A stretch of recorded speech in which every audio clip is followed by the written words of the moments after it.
Boa noite. Eu amo a profecia. A profecia, ela não consiste nas palavras que você diz, mas sim no que você promove. A profecia promove um encontro com Deus. A mulher samaritana, quando chegou na vila, ela disse que encontrou um homem que tinha falado toda a vida dela. E esse homem só falou para ela chamar o marido. Às vezes nós achamos que a grande questão da profecia está no detalhe, mas o grande ponto da profecia é aonde nós posicionamos a pessoa diante de Deus. Essa é a riqueza e a profundidade da profecia. Ela não é uma ferramenta de exibição, ela não serve para entreter, ela serve para organizar o plano, ela serve para organizar pessoas dentro do plano de Deus, ela serve para esclarecer sobre o plano de Deus, ela cria uma agenda no plano de Deus. Se você não tem uma palavra que rege a sua vida, eu não estou falando da palavra escrita, da palavra de Deus, eu estou falando da palavra que está relacionado com o que ou como você serve ao Deus da palavra. Nós precisamos de uma palavra para poder servir a Deus. Nós não podemos somente servir a Deus porque queremos servi-lo. Nós precisamos servi-lo porque Ele nos dá uma palavra. É diferente. A dinâmica de como Cristo disse que o reino funcionaria seria essa. A parábola do semeador é a mentalidade do funcionamento e da movimentação do reino de Deus. Ele diz: o semeador saiu a semear, e as palavras que ele saiu para semear eram as sementes, e os terrenos onde essas sementes caíam eram os corações dos homens. Essa seria a dinâmica de como o reino se movimentaria na terra. Então em nenhum momento nós podemos pensar que podemos nos movimentar no reino de Deus sem uma palavra. Nós precisamos de uma palavra, porque aonde há vida, a palavra, porque é a palavra que dá vida. Então só existe vida porque existe uma palavra. Todos nós temos vida como resultado de uma palavra. Por isso que todos nós temos palavras escritas no livro da vida. Em 1 João, capítulo 1, João escreveu: a palavra que dá vida, nós nos relacionamos com ela. Não é mais a palavra na boca de Moisés e os profetas, não é mais a lei e os profetas, a palavra esteve no nosso meio. Nós tocamos ela, nós abraçamos, nós ouvimos dela, palavra que dá vida. Toda a vida é sustentado pela palavra. Todos nós temos uma palavra. Por isso que eu amo a profecia, porque a profecia, ela te dá a própria palavra da sua vida, o seu destino. Eu sei que nós já tivemos muitos problemas com os dons, muitos problemas com profecia, mas os problemas que nós tivemos com essas ferramentas não demonstram que elas são problemáticas, revelam que elas são poderosas.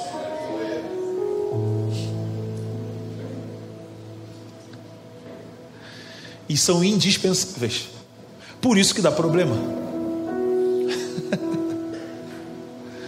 Porque se não fosse indispensável e poderoso, nós não teríamos problemas com isso.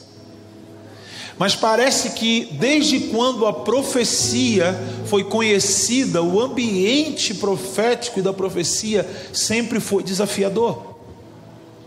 Não houve um momento em que houveram profetas e profecia na história do plano bíblico que nós não tivemos problemas. E nem por causa disso Deus parou de usar os seus profetas. Jeremias capítulo 17 fala de sonhadores, fala de profetas roubadores de palavra. Isso não começou agora na igreja, isso não é um problema da igreja. Essa é uma batalha pela nossa vida em relação ao serviço dentro do plano de Deus. Nós não podemos ser infantis e imaturos e achar que nós só porque profecia é algo problemático você deve deixar de lado. Eu desde 2004 ensino sobre profecia. E eu sei do trabalho que é de tirar uma mentalidade às vezes pentecostal, escravizada do uso da profecia, com estereótipo, com ditos, com crendices. Eu entendo isso. Mas nós precisamos tirar essas coisas e não tirar a profecia do nosso meio.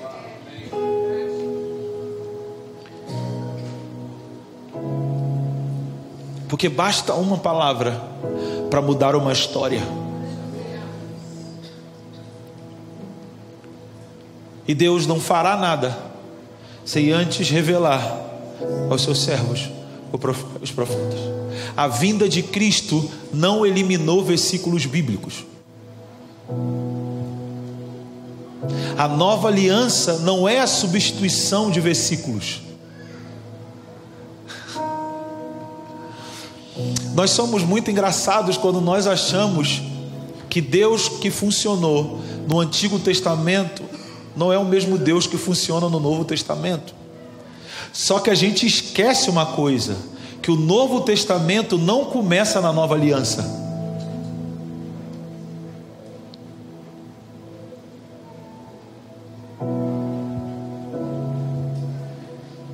O Novo Testamento não começa na Nova Aliança. A Nova Aliança só começa depois da ressurreição. Então isso quer dizer que tudo que você lê nos evangelhos ainda é a primeira aliança. Porque nós somos a era da nova aliança. Os evangelhos não eram. Ah, mas Jesus estava aqui. Sim, quando ele cura os leprosos, ele manda os leprosos se apresentarem ao sacerdote no templo. Primeira aliança.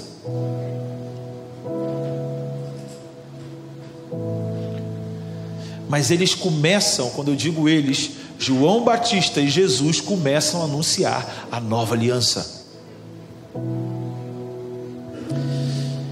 E às vezes a gente acha que a nova aliança é a eliminação de passagens bíblicas e de uma maneira como Deus funcionou. A única coisa que muda em relação à nova, a antiga para a nova, é a substituição cerimonial. As exigências morais são as mesmas e a maneira como Deus se move é o mesmo. Corrijo, por favor, não é a mesma, é superior.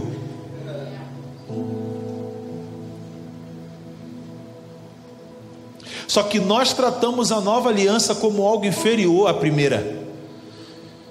Mas Paulo deixou bem claro em 2 Coríntios capítulo 3 que o ministério da condenação foi revestido de muita glória, que dirá a glória do ministério do Espírito. Sabe que Paulo quer dizer que o que aconteceu com Moisés no tabernáculo, nuvem de glória, fichinha diante do que está disponível para nós.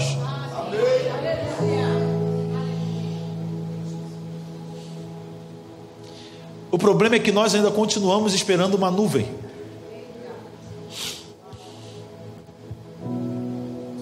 E a principal cerne da nova aliança é: o verbo se fez carne e tabernaculou entre nós, e vimos a sua glória, a glória como unigênito do Pai. Hebreus capítulo 1, ele é a expressão exata da glória de Deus. Sabe o que é isso? Não é mais uma nuvem.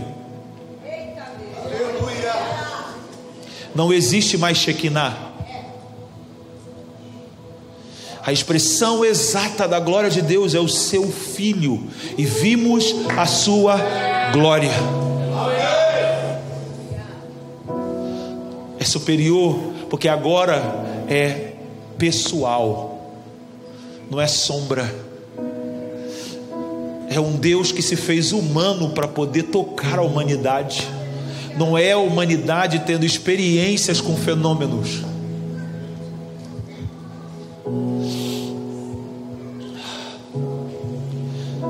Isso é a nova aliança. É Deus se tornando homem, e não é um homem tendo contato com Deus por meio de teofanias ou epifanias, fenômenos naturais ou aparições. É Deus homem. Isso sim é a nova aliança. Não é mais o Deus e o homem, é o Deus homem tornando homens filhos de Deus.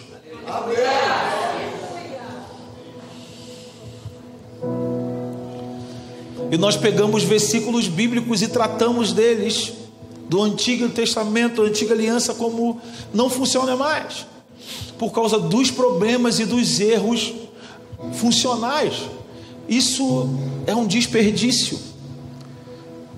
Voltando à profecia, quando Paulo escreve 1 Coríntios 12, 13 e 14, em nenhum momento ele instrui sobre os dons para anular o funcionamento de dons. Pelo contrário, ele disse: isso precisa existir, porém cada coisa tem que estar no seu lugar. E os problemas que se tinham naquela época com os dons não são os mesmos que a gente tem hoje.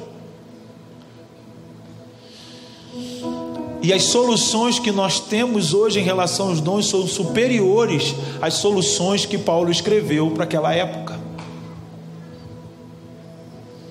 As cartas paulinas são circunstanciais. Contém instruções de organização da igreja circunstanciais, ou seja, está totalmente retida a uma circunstância. Nem tudo é doutrinário, nem tudo é perpétuo. A confusão dos dons de línguas é porque quando todo mundo começava a querer falar em línguas, eles não tinham como passar por uma outra coisa na reunião e ninguém se entendia. Hoje, Paulo teria facilidade de organizar isso, porque nós temos o microfone. Simples. Pode falar em línguas todo mundo quando quiser. Quem tem o microfone vai falar: pode parar, vamos sentar. Controla aí, irmão, segura o outro aí, não deixa ele machucar ninguém. Simples, não precisaria escrever uma carta.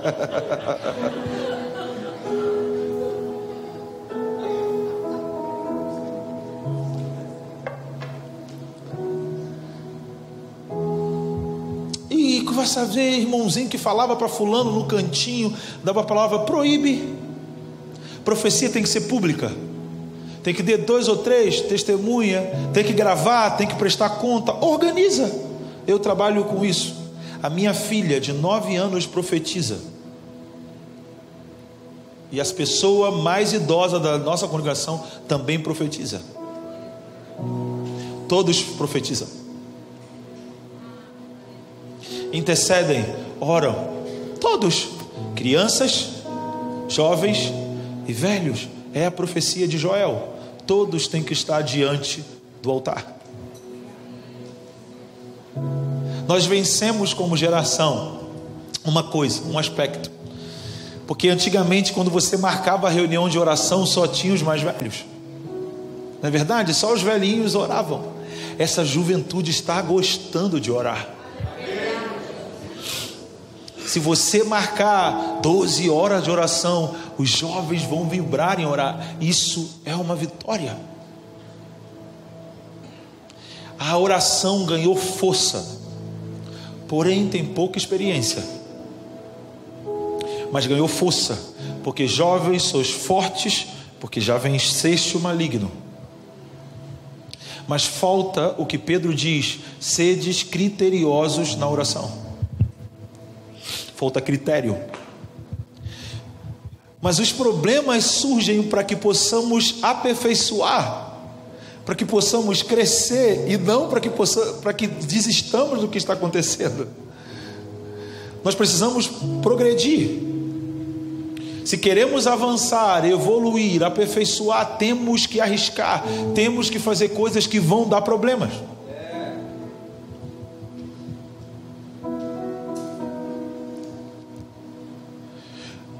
Jesus tinha certeza que depois dele alguém viria plantar o joio. E ele disse que isso não seria um problema.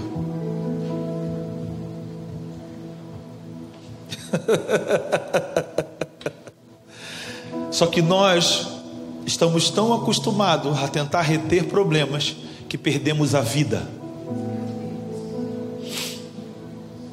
A nossa agenda está voltada a ter igrejas que não têm problema. Aonde já se viu isso no mundo? Nem na Bíblia. A nossa agenda tem que estar voltada para desenvolver pessoas e não evitar problemas.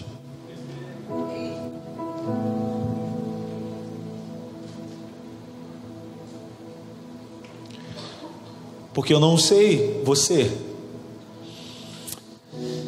eu acho que muitos de nós teríamos dificuldade de ouvir Pedro em Atos 2.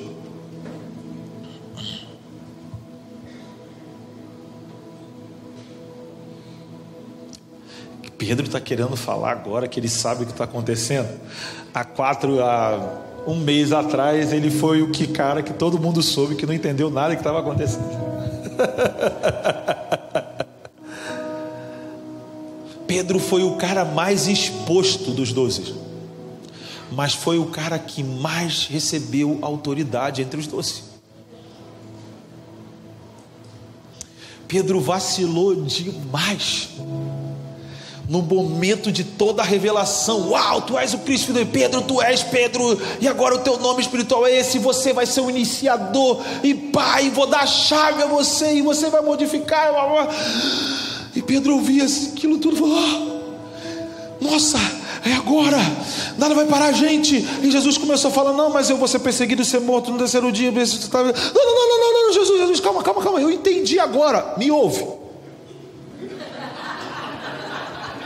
que eu entendi, você sabe da casa de Davi, Isaías 22, então você está querendo dizer que já não é mais um governo só para Israel, é um governo espiritual, dos anjos, governar anjos e governar instituições na terra. Te darei chave do reino dos céus, o que ligar na terra, instituições, será ligado nos céus, anjos. Uau!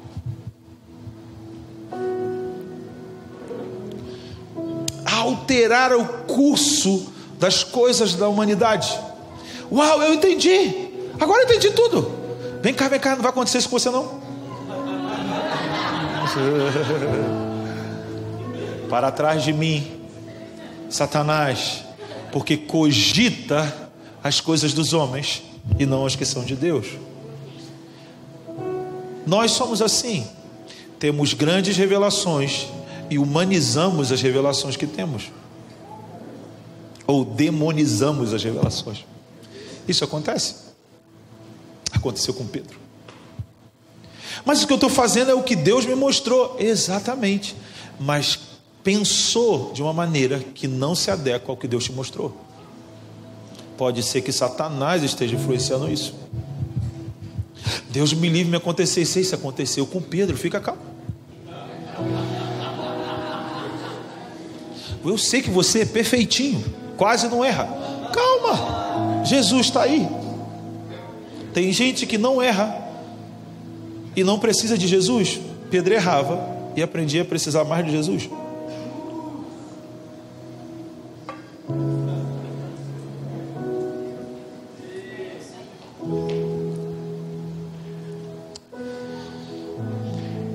E não parou por aí as suas peripécias.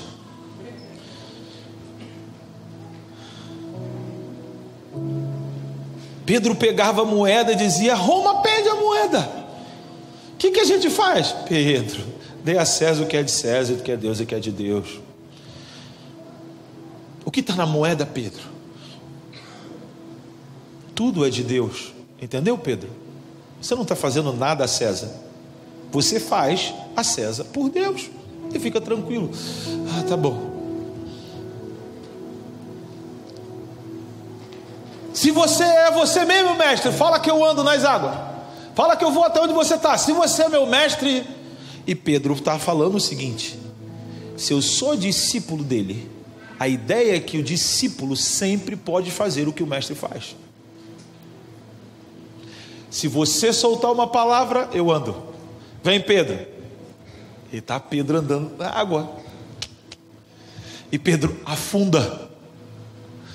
E todo mundo dá uma palavra, Pedro afundou, foi andar na água, afundou, que vacilão Pedro. Pedro é vacilão, porque afundou na água. E quem ficou no barco, que nome a gente dá, hein?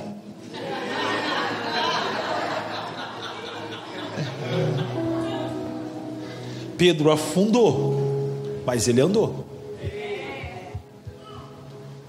Ele teve o privilégio de precisar de Jesus. Pedro, homem de pouca fé. E aí eu acho que a galera que estava no barco ficou pensando: se ele tem pouca fé, que fé nós temos?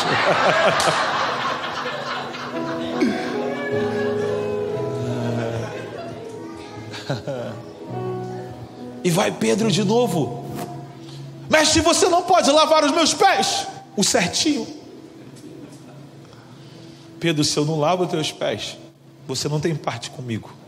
Então me lava todo. Calma, ô desesperado. Fica tranquilo. Se eu lavar os pés, está tudo certo. Porque os pés representam o seu coração, os seus caminhos, suas escolhas. Por isso, lâmpada para os meus pés e luz para os meus caminhos é a tua palavra. Pedro, à medida que a luz ilumina o seu interior, pés, coração, o seu caminho vai ser iluminado.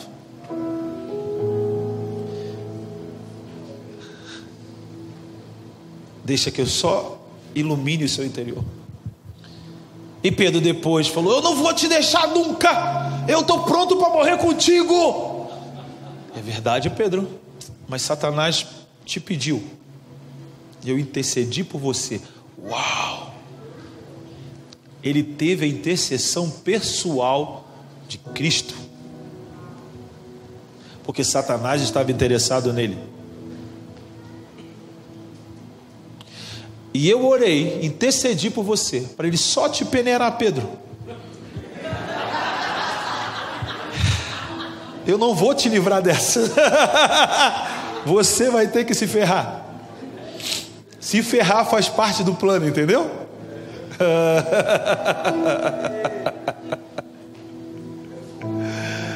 Ai, ai.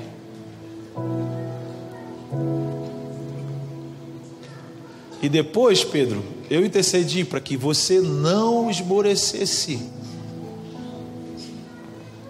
Não é evitar você de ter problemas, mas que os problemas não te parem.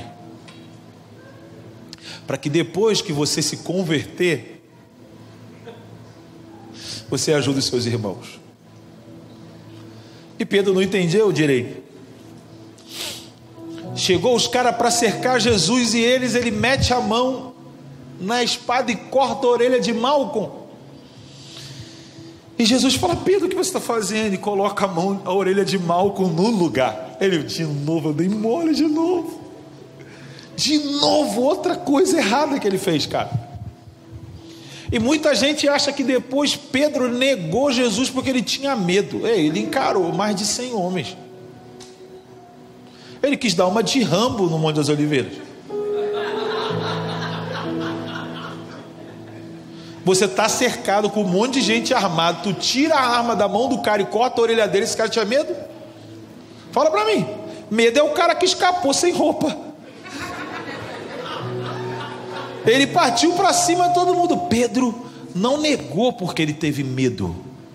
Pedro negou porque ele insistiu no plano de arrumar uma espada para tirar Cristo de lá. Ele queria ganhar tempo, porque ele estava insistindo na mesma coisa que Cristo disse: para trás de mim, Satanás, porque cogita as coisas dos homens. Pedro não abandonou a ideia humanista, messiânica, zelotiana que ele tinha. Porque para um zelote bastava uma revolução para tomar o poder. Ele era petista.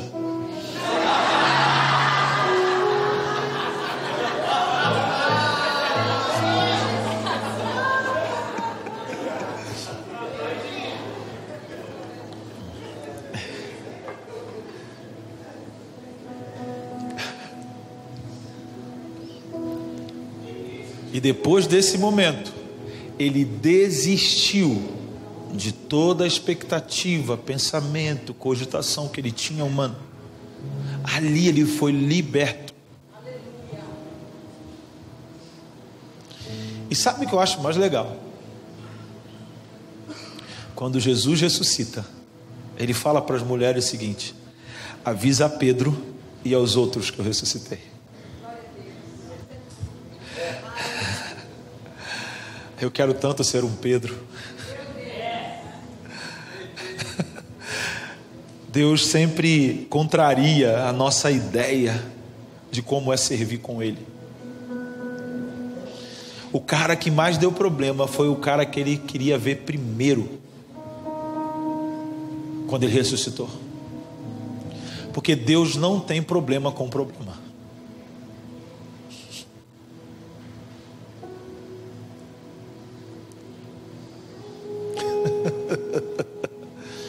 Ele venceu a morte, que é maior problema que esse.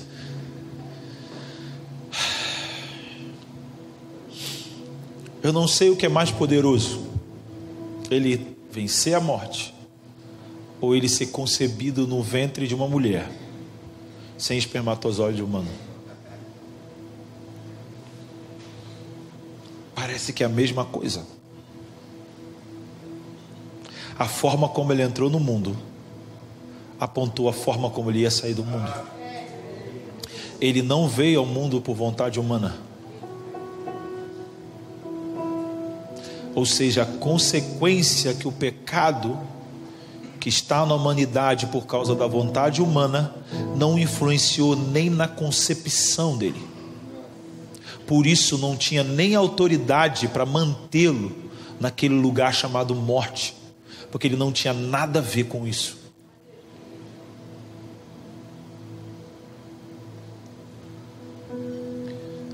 E é essa nova natureza que Deus quer nos dar.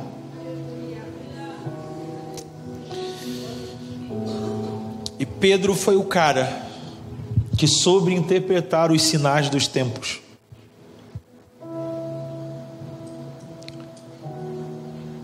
Porque nos céus tinha aspectos. Havia um som, havia barulho.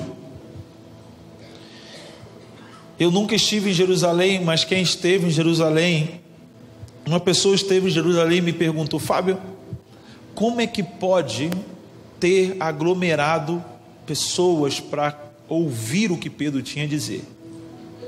Como é que pode ter se convertido 3.000 pessoas? Porque as ruas em Jerusalém, elas são estreitas e sinuosas.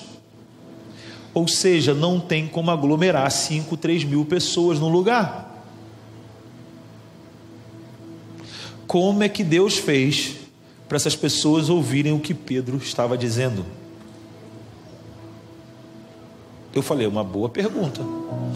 O que a gente tem certeza é que eles ouviram.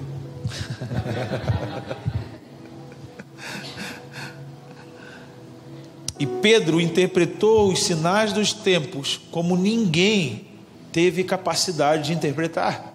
Ele diz: isso que vocês estão vendo foi dito pelo profeta Joel.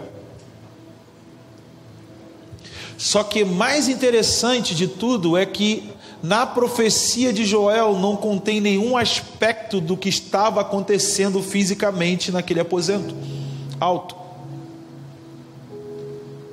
Não tinha nenhuma característica no texto que você unisse o texto ao cenário e disse: é isso. Pedro teve uma convicção clara que aquilo que estava acontecendo era o iniciamento, a iniciação da profecia de Joel.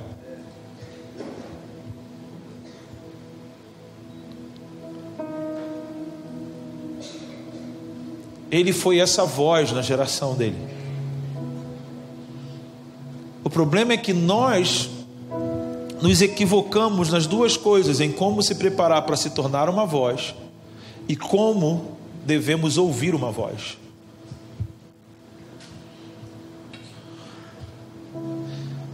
Satanás já conseguiu nos contaminar com a ideia de que nós precisamos de homens perfeitos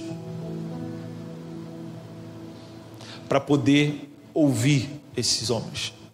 Só que o único homem perfeito que todo mundo vai dar ouvidos se chama Anticristo.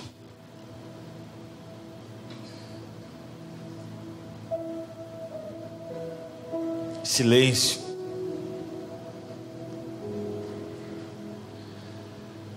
O único homem que vai convencer o mundo todo que as suas ideias são verdadeiras, justas, boas, se chama o anticristo.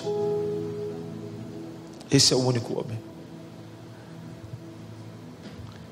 que vai promover paz e segurança. Isso que Paulo disse: quando ouvirdes falar de paz e segurança, eis que vos virá repentina destruição. O que sucede à vinda de Cristo não são os problemas, é a ausência dos problemas, entendeu?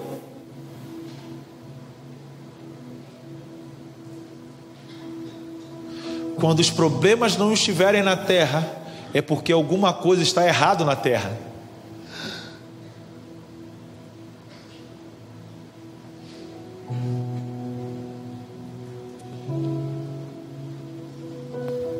Quando ouvirdes falar de paz e segurança, eis que vos virá repentina destruição. Isso que está na sua Bíblia. Isso mostra que as coisas estarão ruins quando tudo parecer estar bem. Esses são os sinais dos tempos.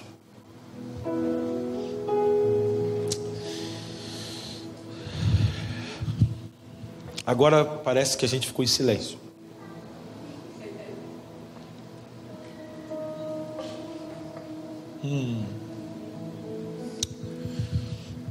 Chegamos ao ponto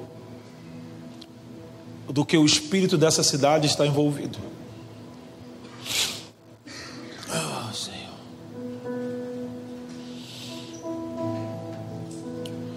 Vamos orar. Senhor, eu oro nesse lugar para que os céus dessa cidade ouçam, porque a ira de Deus se manifesta nos céus contra toda a impiedade, por toda a justiça que distorce a verdade. Nós pedimos, Senhor, que os teus anjos trabalhem. Nós pedimos, Senhor, que os teus anjos trabalhem. Senhor, nós pedimos que os teus anjos trabalhem, porque a única maneira de movermos os céus de um lugar é movermos corações dos homens. Então, Senhor, trabalhe nos corações nessa noite, para que possamos ver mudanças nos céus dessa cidade, em nome do teu Filho. Amém. Amém.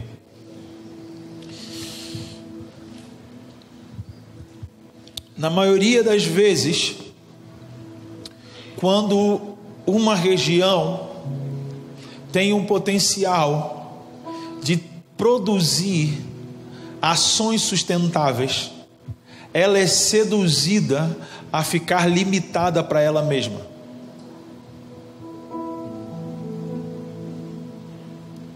Ela é seduzida para estar limitada para ela mesma, a pensar para ela mesma, a funcionar para ela mesma e tentar conservar tudo o que ela tem.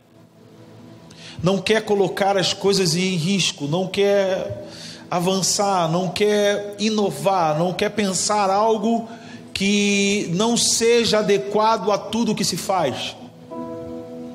Isso se caracteriza numa fortaleza. Quando uma cidade vive de uma maneira estável economicamente, ela tende a descansar sobre essa estabilidade. E essa estabilidade acaba formando um meio pelo qual a pessoa ou as pessoas que vivem nela se relacionem com seus deuses. Seja a igreja com o seu Deus verdadeiro, seja as outras religiões com seus deuses, seja as instituições com seus deuses. Se relacionam através do que a cidade tem. E é por isso que nessa noite nós estamos trazendo essa palavra de que você precisa arriscar. Você não pode ter medo de errar, porque o erro te faz descobrir para o que você foi chamado a fazer.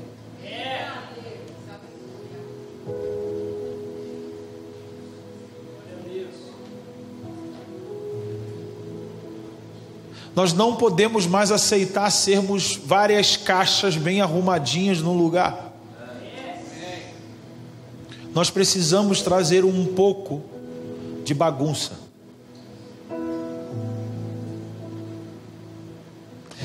Uma bagunça ordenada. Para promover mais vida. Quando numa região há muitas pessoas que têm vontade de tirar a sua própria vida, isso mostra o quanto essas pessoas estão sufocadas dentro dessa região. Uma região onde acontece suicídios. Esse suicídio não acontece porque as pessoas se sentem na liberdade de tirar a sua vida. Pelo contrário, elas não têm mais sentido para a sua vida. Elas estão totalmente sufocadas e presas com as suas vidas. E ela pensa que a morte é uma maneira de sair. Por isso acontecem suicídios. Por isso há muito pavor noturno. Por isso há grandes complicações em relação a pessoas que têm realizações, mas a sua vida interior, as suas relações familiares, as suas relações com amigos são totalmente destruídas. Por isso há muito medo de desenvolver amizade, de desenvolver proximidade. Por isso há muita tendência a se encontrar em apenas curto período de tempo e logo se voltar para a segurança da sua casa. Tudo isso é uma fortaleza que nos impede de expandir, que nos impede de sermos o que nós fomos chamados para ser. Sabe, a primeira vinda de Cristo foi para converter Israel. Preste atenção nisso. Cristo só pregou, ou só teve conversas com 3 pagãos: o centurião, a mulher cirofenícia e a mulher samaritana. Todo o restante da sua movimentação foi voltado ao povo de Deus, a Israel. Ele não pregou primeiramente para aqueles que não conheciam Deus. Ele pregou para o povo que conhecia Deus, para o povo que conhecia a Torá, o povo que conhecia a Bíblia da sua época. Era o próprio povo de Deus. Estão comigo? Em Mateus capítulo 10, versículo 3, Cristo fala o seguinte: não vá aos pagãos e nem aos samaritanos, vá primeiro às ovelhas perdidas da casa de Israel. Expulse, curar demônio não dá, né? Expulse demônios e cure os enfermos. Está comigo? A quem ele mandou fazer isso?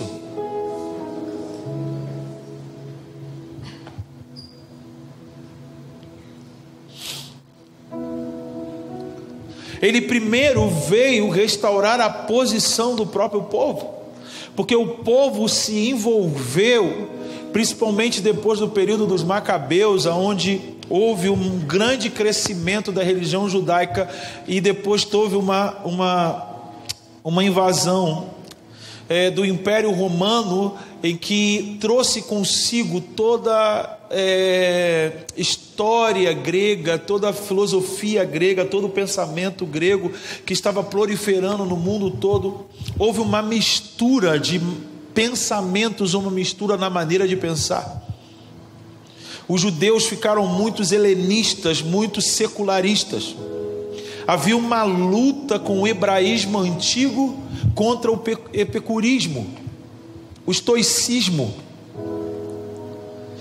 Essas duas vertentes de pensamentos foi que deu origem ao iluminismo, que deu origem ao secularismo, que deu origem ao relativismo, todos os problemas de ismos que nós temos hoje.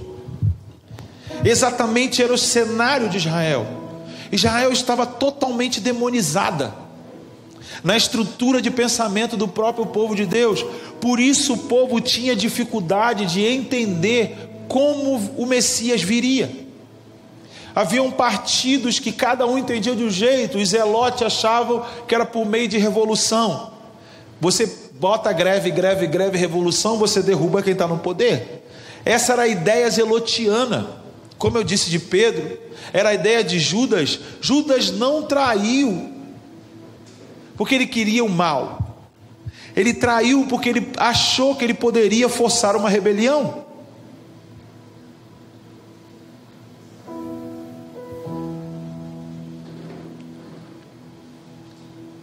Esses homens estavam vivendo no período que Cristo veio na terra, exatamente como Israel vivia no período dos juízes.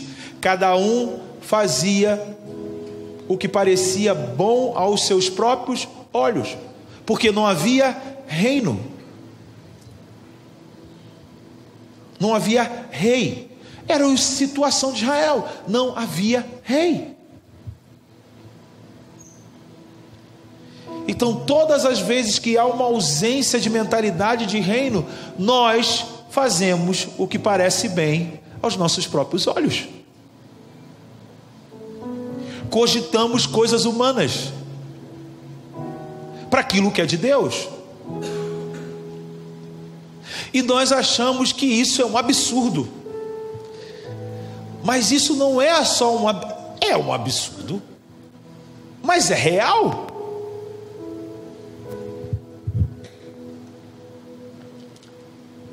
Vou te mostrar uma coisa na Bíblia para te ajudar, para me ajudar a explicar para você o que eu estou querendo dizer.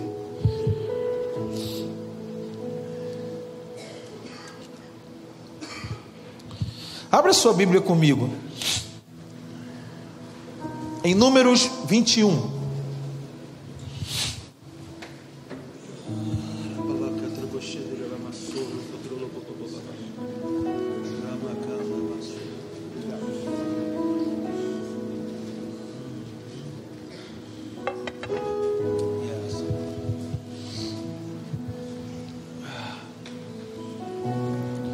Acharam Números 21? Versículo 8. Estamos aí? Então o Senhor disse a Moisés: faz uma serpente de bronze e a põe-na sobre uma haste, e acontecerá que todo aquele que for mordido e olhar para ela preservará a sua vida. E Moisés fez a serpente de bronze e colocou sobre uma haste. E acontecia que quando uma serpente mordia alguém, a pessoa olhava para a serpente de bronze e a sua vida era preservada. O contexto aqui é que está acontecendo uma praga. Várias serpentes venenosas invadem o acampamento de Israel, porque o povo murmurava contra a terra que Deus havia prometido ao povo de Israel. Ok? E você vê que Deus fala: Moisés, faz uma serpente de bronze e coloca numa haste. Todos aqueles que for picado por uma serpente venenosa, olhando para a serpente de bronze, vai ser o quê? Curado, vai ser preservado. Agora vamos comigo a 2 Reis, segundo livro dos Reis, capítulo 17. Não, 18 não, peraí. Desculpa que eu não anotei antes. 18. Zacais, Ezequias, cadê? Ezequias, onde você começa a reinar? Ezequias 18, aqui, livro dos Reis 18.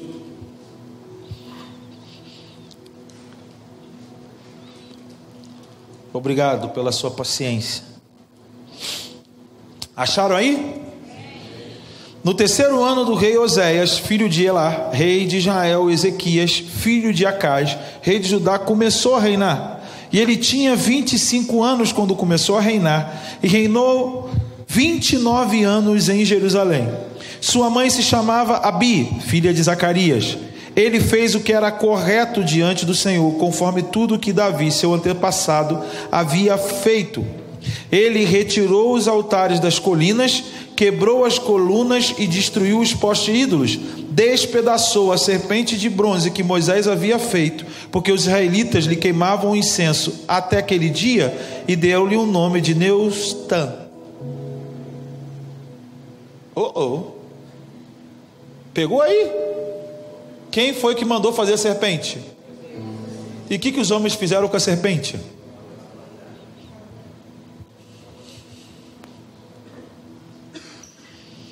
E chegou um homem, um jovem de 25 anos. Imagina. Eu vou despedaçar a serpente. Foi Moisés que fez e Deus que mandou fazer. Não faz parte do plano.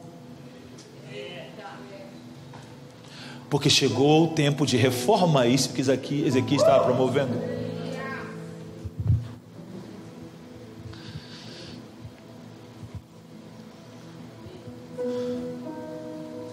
Quer ver uma coisa mais grave ainda?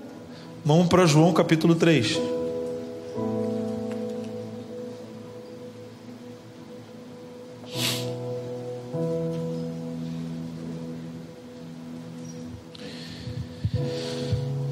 Versículo 14. Acharam aí?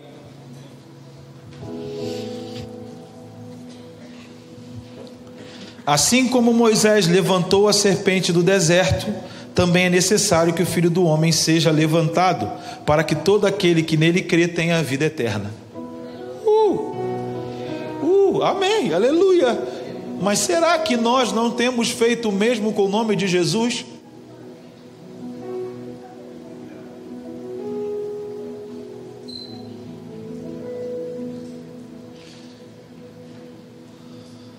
Não é que a gente tem que destruir Jesus.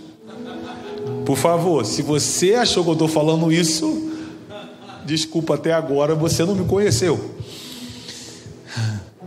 Mas o que eu estou querendo dizer é a mentalidade de como utilizamos o que Deus nos deu. Porque nós achamos que idolatria é se curvar diante de uma escultura. Idolatria é conservar um pensamento sobre um Deus.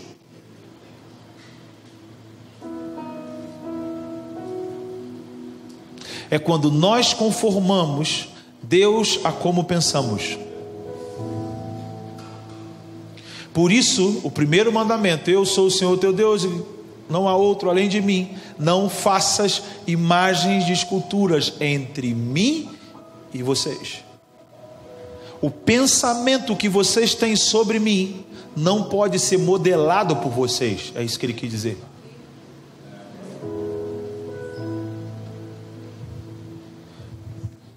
Vocês têm que permitir que os vossos pensamentos sejam modelados pelos meus, porque eu sei o pensamento que tem a vosso respeito. Foi isso que Paulo quis dizer em Romanos capítulo 12. Rogo-vos, pois, irmãos, que apresente os vossos corpos como sacrifício vivo, porque esse é o verdadeiro culto.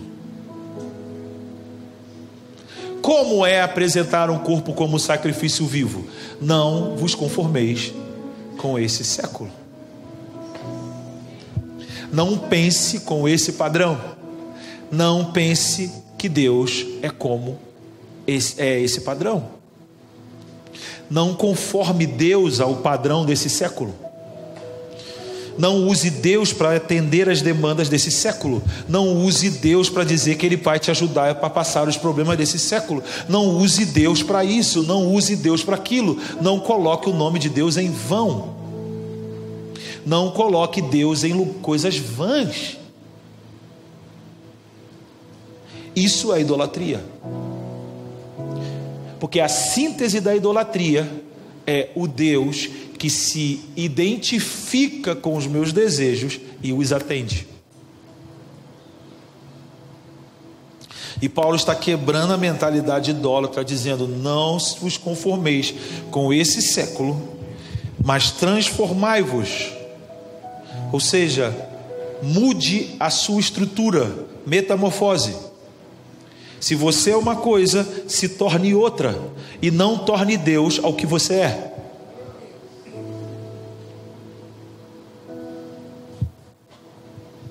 Não torne Deus o seu dinheiro.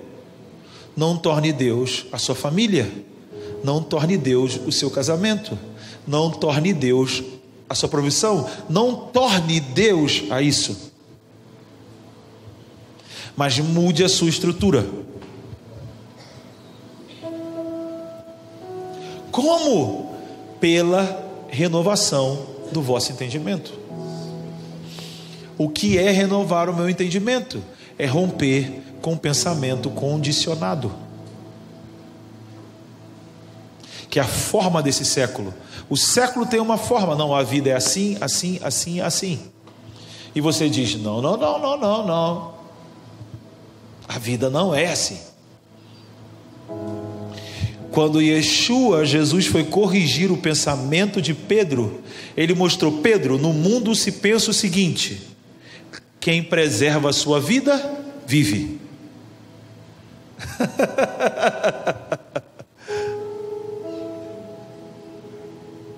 Yeshua disse: quem preserva a sua vida, perderá.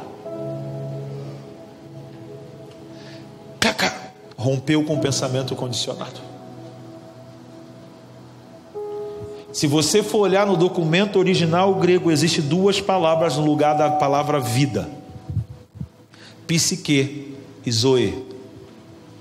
Quem preserva a sua psique não recebe a vida de Deus. Mas quem transforma ou perde a sua psique, recebe uma outra vida. Tipo, Pedro, você não está entendendo.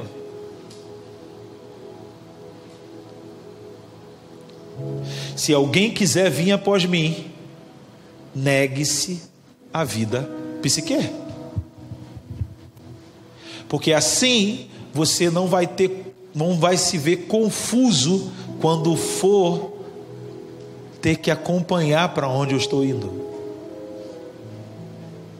Quando você tiver que acompanhar para onde eu estou indo. Nesse caminho sempre tem uma cruz. A cruz é sepultados com eles no batismo. O culto racional, o sacrifício vivo.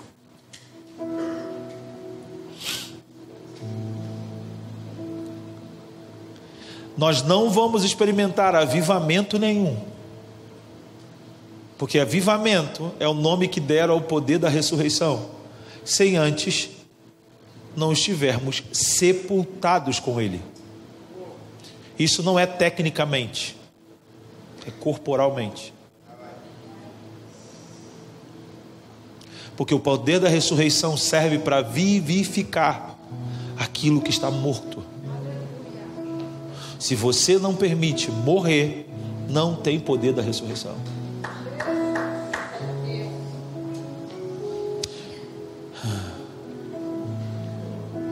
Jesus foi o único que não morreu. Ele foi à morte, ele não morreu. Diferente. Sim, ele falou: Pai, em tuas mãos eu entrego o meu espírito, e não a morte. Ele não morreu. É o que a Bíblia diz.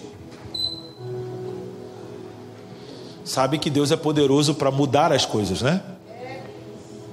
Ele, para tirar Elias da terra, mandou uma comitiva para que os poderes da morte não pudessem deter.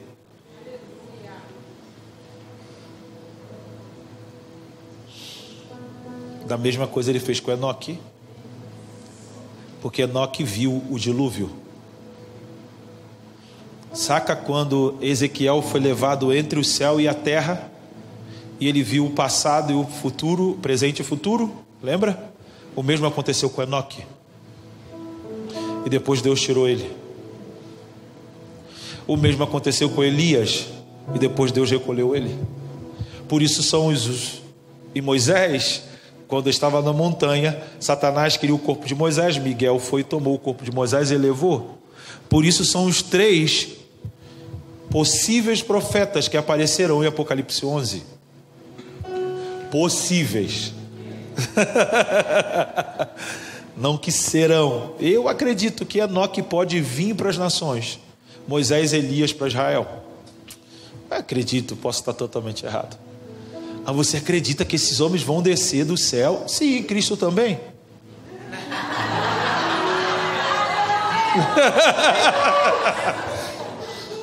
Ele subiu igual o super-homem. Ou não? Ele subiu, fez assim, ó. E subiu. Foi assim. E os anjos falaram o quê? Por que vocês estão impressionados com isso? Do mesmo jeito que ele subiu, ele vai descer. E por que não outros descerão com ele? Porque é isso que vai acontecer. Cristo na sua vinda virá na glória do seu Pai e dos seus anjos, e com eles os que morreram no Senhor. Para reinar com ele vai vir esses caras tudo de novo. Abraão. Ok. Isso que diz a sua Bíblia, não eu. Logo, a Bíblia não erra.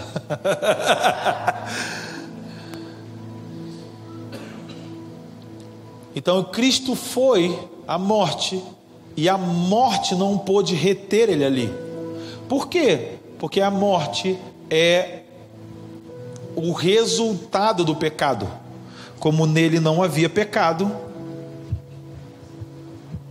a morte não pôde detê-lo. Pedro diz isso, né? Os grilhões da morte, mas no original está: a morte rompeu em dores de parto. Ou seja, é inevitável quando a vida, chega a hora da vida sair do ventre, né? Ele estava no ventre da morte,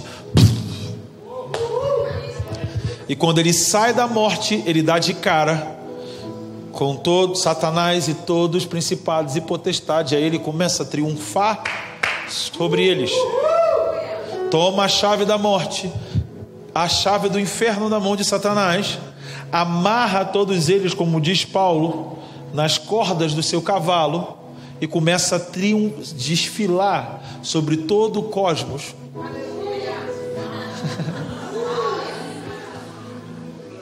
Expondo eles publicamente. É o que Paulo viu. E depois ele começou a aparecer para os seus. E é muito legal, enquanto ele estava executando isso, os seus discípulos estavam confusos. Para você ver como o que acontece no céu afeta o que acontece na terra. Quando estava havendo o maior embate que esse cosmos já viu, todo mundo na terra não entendia o que estava acontecendo. E é natural. Mas quando ele volta ao cosmos e começa a explicar, eles começam a entender, a compreender o que de fato estava acontecendo na terra. Por isso que a ausência é um grande sinalizador de geração de poder. Eu chamo isso da síndrome do túmulo vazio. Quando não está acontecendo nada aos seus olhos, é aonde Deus está fazendo tudo. Não está acontecendo nada. Take it easy, my brother. É onde está começando a se gerar poder. Porque 50 dias depois dos dias que não estava acontecendo nada, o mundo todo viu o que aconteceu.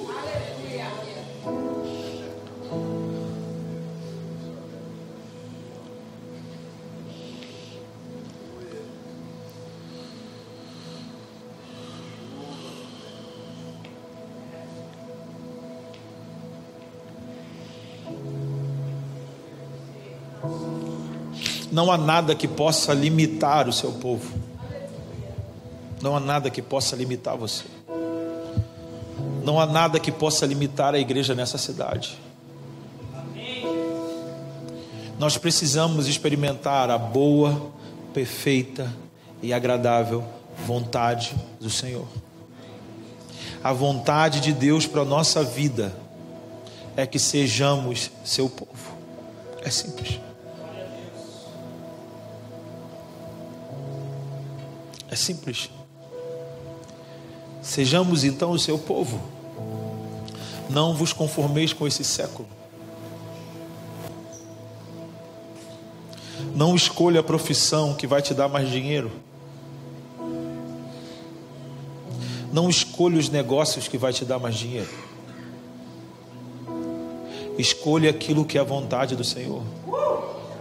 Aquilo que vai mexer com a terra.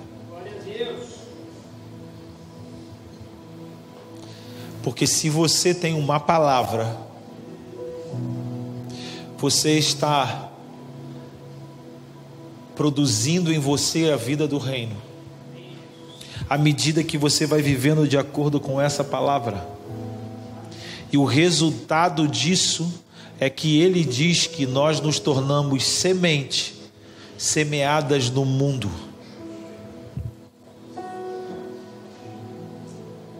A parábola do joio. A parábola do joio é o resultado do que a palavra do reino faz em nós. E como nós afetamos o mundo. Nós não fomos chamados para poder limpar o mundo. Nós fomos chamados para mexer com as estruturas do mundo.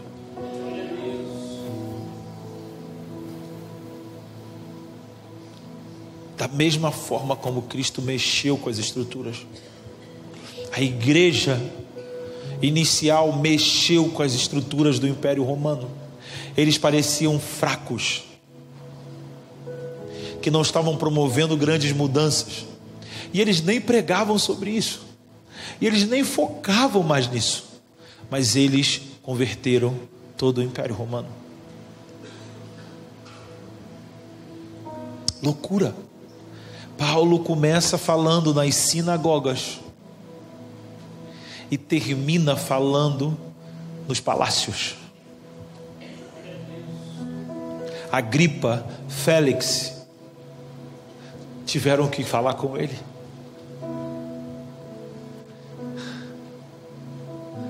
É o nosso destino.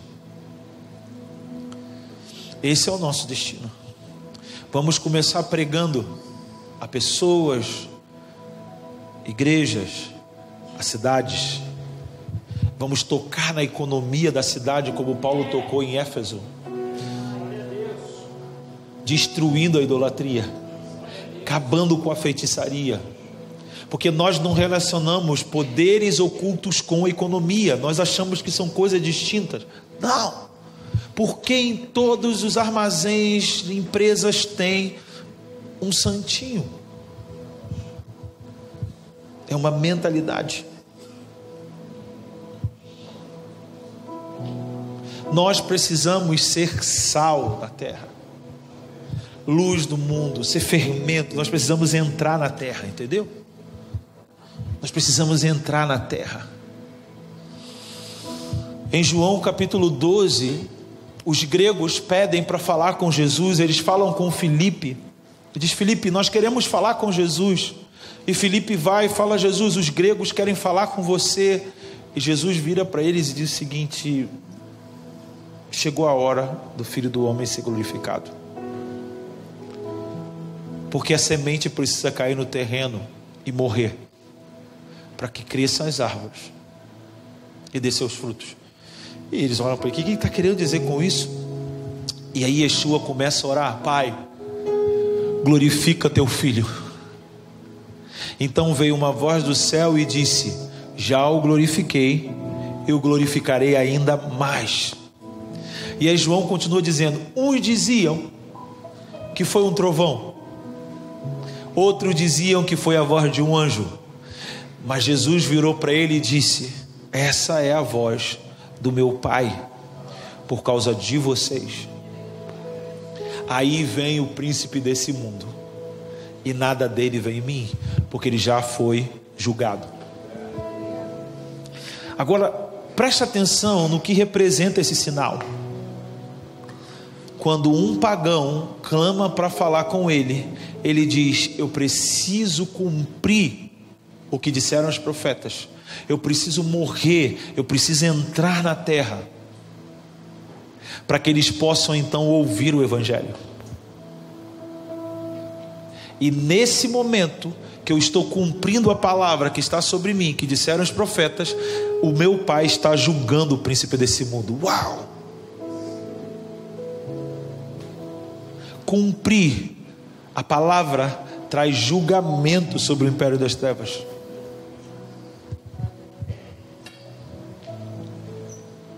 Como lutamos contra principados e potestades? Cumpra a palavra. Cumpra a palavra.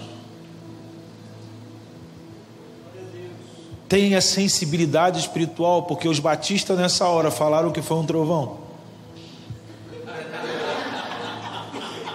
Os pentecostais já acreditaram que foi um anjo. Mas a realidade é que a voz está sendo ecoada. Há uma voz ecoando. Há uma voz ecoando. Essa é a verdade. É isso que está acontecendo. Existe uma voz. Existe a voz de Deus na terra. Por isso que João Batista foi a voz do que clama no deserto. Não era ele o que clamava.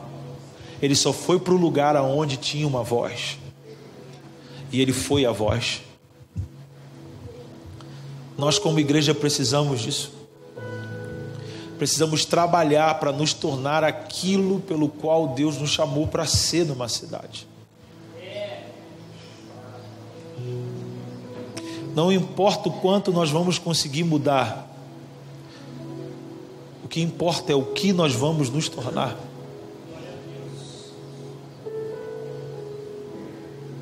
Para mexer com as estruturas da terra. E promover o que precisa ser promovido. Foi isso que Cristo fez, eu repito. Tem muita coisa que Ele falou para mudar a expectativa de que as pessoas, de como as pessoas esperavam a manifestação de Deus. Em Mateus 24, Ele diz, o dia e a hora ninguém sabe, a não ser o Pai. Em Atos capítulo 8, Ele diz, não compete a vocês saberem o que o Pai reservou para a sua própria autoridade. Ali Ele já está dizendo, agora eu sei. Vocês que ainda não sabem. As coisas mudam. Antes, nem eu sei. Agora, eu sei. Vocês ainda não estão na hora de saber. Primeiro ele disse, não vá aos pagãos nem os samaritanos. Somente as ovelhas perdidas da casa de Israel. Atos 1:8 agora é de Jerusalém, Judeia, Samaria, até os confins da terra. As coisas mudam. Aleluia. Nós precisamos permitir ser reconciliados, ou não, talvez não seja essa palavra, ser sincronizados com a dinâmica de como Deus está se movendo agora. Antes era só isso, agora não é mais só isso. As coisas mudam, as estratégias mudam, a maneira de fazer muda, a maneira de termos resultado muda.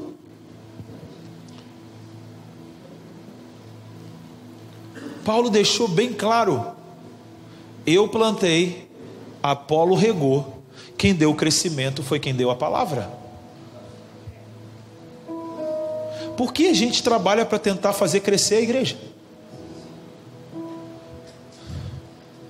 Se ele disse que os apóstolos plantavam e regavam, só. Amanhã a gente fala sobre isso, pastores.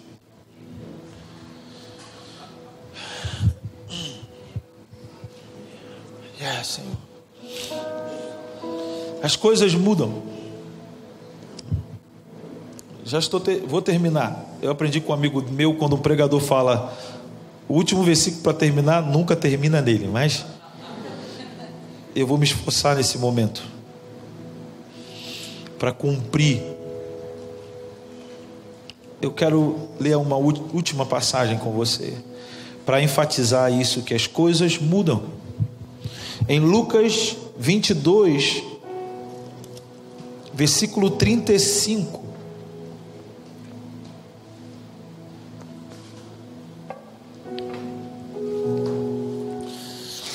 Jesus está aqui mudando a maneira de fazer missões. E perguntando-lhes: quando vos enviei sem sacola, sem bolsa de viagem ou sem sandálias, acaso vos faltou alguma coisa? Eles responderam: nada. Disse-lhes então: mas agora, quem tiver sacola, pegue-a, como também a bolsa de viagem, e quem não tiver espada, venda o seu manto e compre uma. Pois eu vos digo que se deve cumprir em mim o que está escrito, e foi contado com os transgressores, pois o que me diz respeito já está para se cumprir. E eles disseram: Senhor, temos 2 espadas aqui. E ele respondeu: é o bastante. Eu vejo como que Deus falasse para nós: quando eu enviei vocês para que não levassem nada, faltou alguma coisa? Não faltou. Agora é a hora de pegar tudo. Entendeu? Nós achamos que só tem um jeito de fazer missões. Não é assim. Agora é a hora da gente tomar tudo. Quantas espadas nós temos? 2 já basta.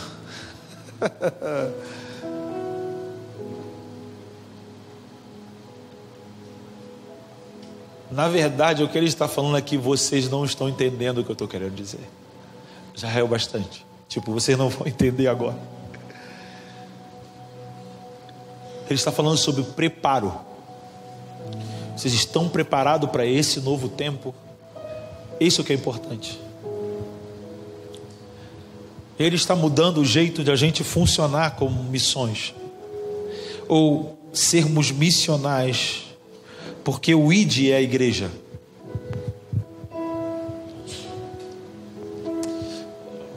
Já deu 10 horas. Já está bom. Então não tenha medo de arriscar, de expandir, de ser você.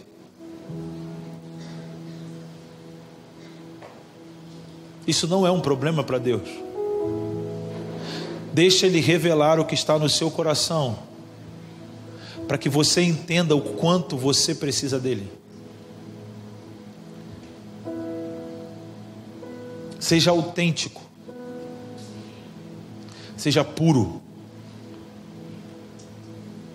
Erre por ser puro, mas erre, seja você. Sai desse modelinho como todo mundo faz. Muitos que estão aqui seguem o mesmo modelo vigente na cidade há anos, por isso pouca coisa muda. Chegou a hora da gente fazer algo diferente. Eu falo a gente porque eu sou igreja, meu irmão. Eu estou para dentro da igreja desde quando eu nasci. Eu sou neto de membro fundador de igreja. Eu nasci criado brincando na igreja.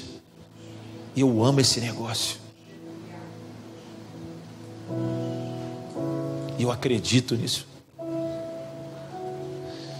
Mas a gente precisa se abrir para coisas novas. Não é possível que você aguenta como tudo é. Não é possível. Não se trata do jeito de fazer reunião, não se trata do jeito que você se veste. É mudar o pensamento vigente, condicionado que uma cidade tem.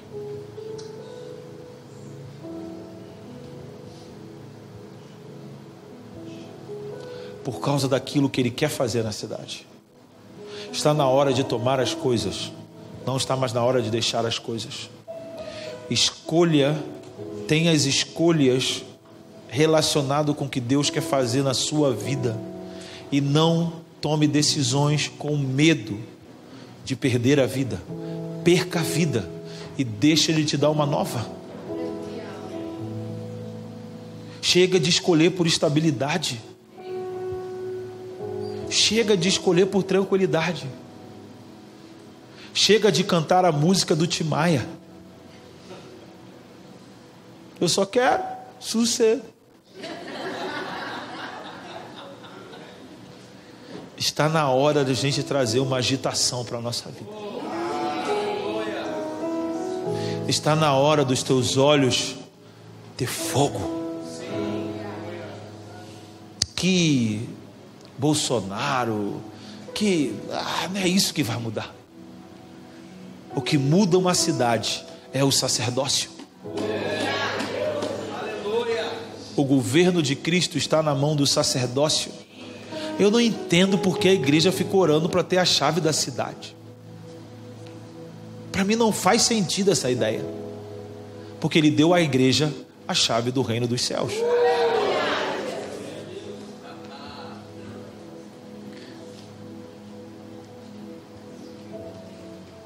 A nossa chave é superior à chave da cidade. Ele disse que a nossa chave, quando a gente vira na terra, vira nos céus. Muda instituições e muda as estruturas do céu. Ata poderes demoníacos e desata os anjos de Deus. Quer a chave da cidade? Não. Mas sempre pediram a chave da cidade para orar? Não, a gente não ora mais com a chave da cidade. Por quê? Porque está na hora de jogar fora a serpente.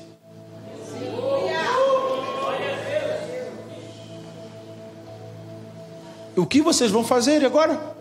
Nós vamos abrir a porta, como fez Ezequias, jogar fora todas as imundícias, que eram os ídolos, reacender as lâmpadas, que é a revelação e iluminação, e queimar incenso, que é a oração. Assim nós vamos tocar as cidades, porque chegou a hora da reforma. Mas o nosso interior, a nossa mente precisa estar sincronizado com isso que Deus está fazendo. Eu posso pedir para vocês ficarem de pé? Eu queria fazer uma oração com vocês diferente. Eu acho que pode ser diferente. Eu falo lá na nossa igreja local, né? Eu não gosto muito do final de reunião como um final de novela. Saca o final de novela onde todo mundo sai feliz? Todo mundo vai se dando bem, quem é mal se dá mal. As nossas reuniões não precisam terminar assim, porque o sentido de nos reunirmos é a missão. O sentido de reunirmos não é a reunião. E nós estamos tentando trabalhar para restaurar a ideia de onde tiverem 2 ou 3, Ele ali estará. Isso me deixa muito louco, porque não diz respeito somente de cantar algumas músicas e ler a Bíblia. Fala da gente entender o que está de acordo com o que Cristo quer que seja feito.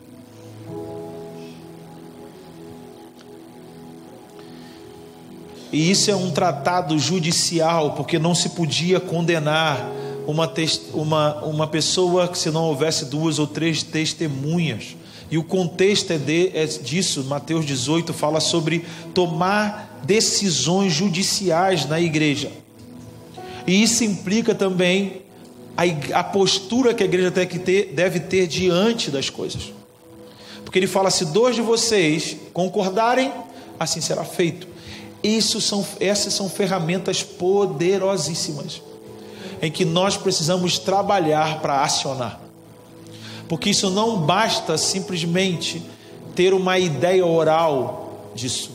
Tem que ter uma compreensão da possibilidade que essa prática proporciona. Por isso o nosso trabalho é desenvolver os santos, aperfeiçoar, para que alcancemos uma estatura, para que chegamos num tempo em que possamos ter uma assembleia que está totalmente respaldada pela autoridade de Cristo. E quando nós nos reunimos, nós tratamos sobre assuntos judiciais, morais para o nosso interior e espiritual em relação ao âmbito onde nós vivemos. e assim possamos trazer influência sobre uma cidade. Então eu quero que vocês nessa noite façam uma oração de acordo. Se vocês concordam com tudo que foi descrito sobre a cidade onde vocês vivem, sem eu ser um morador dessa cidade, vocês precisam entrar em acordo e dizer: nós queremos romper com isso. Nós queremos romper com esse espírito coletivo, com essa entidade que trabalha promovendo essa limitação na vida que vivemos nessa cidade. Nós queremos romper, nós queremos arriscar, nós queremos ir. Nós entendemos que chegou a hora de aceitar a mudança, em que Deus não trabalha sempre do mesmo jeito. Ele uma hora fala: não leve bolsa, e outra hora ele fala: leve bolsa. Que não há limites para a obra do que Ele nos mandou fazer. Que nós precisamos jogar fora os nossos ídolos. O que são isso? Maneiras, estruturas de pensamentos que nós criamos, tentando dar forma ao Deus que nós confessamos. Se nós trabalharmos seriamente nessas coisas, eu tenho certeza que algo acontece.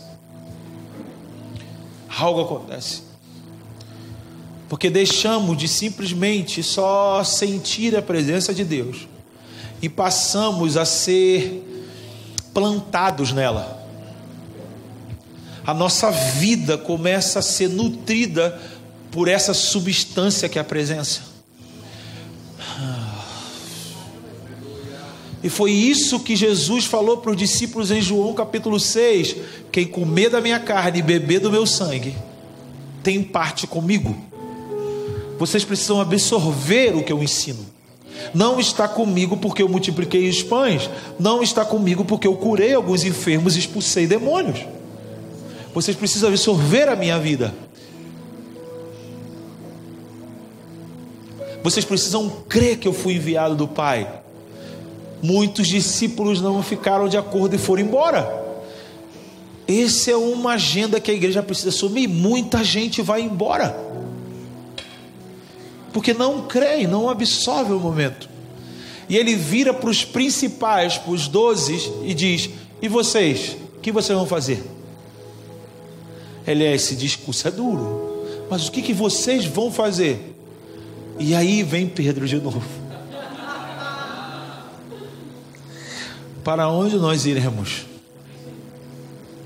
Se só você tem palavras que sustentam a nossa vida a partir de agora até a eternidade. Entendeu? Isso é ter a substância da presença nutrindo a sua vida, e não só sentir a presença. Quem perder a sua vida, acha lá. Então eu quero que você ore numa postura de entrar em acordo com a palavra, para que a palavra encontre um terreno que possa dar frutos 30, 60 e a 100 por um. Para que a palavra não caia à beira do caminho, ou seja, que ela não tenha aqui corações desinteressados, que não tenha aqui como terreno pedregosos pessoas ressentidas, feridas, amarguradas, rancorosas, que impedem que a palavra crie raiz nela. E por causa desses sentimentos a palavra se perde. Que não haja aqui pessoas como aquela que caiu no meio dos espinhos, que são pessoas com a mente dividida, ainda estão em dúvida, por isso não frutificam, porque a dúvida os impede de se lançar e frutificar, porque ainda estão preocupados com as riquezas e as seduções desse mundo, ou seja, o luxo, a luxúria. Tem semente, tem planta, mas não frutifica porque está cheio de espinho que limita. Nós precisamos ter uns terrenos aqui que produza cada um segundo a sua proporção territorial: 30, 60 e a 100 por um. Então chegou a hora de você renunciar às suas dores, arrancar essas pedras, Chegou a hora de você decidir não ser mais um espectador à beira do caminho. Chegou a hora de você arrancar os espinhos e dizer: Senhor, eu não vou mais decidir segundo as minhas preocupações. Eu não vou mais ser seduzido pelo luxo, pelo prazer, tanto sexual quanto econômico, quanto posição na minha vida. Eu não vou mais ceder a isso. Eu quero frutificar. Eu quero frutificar.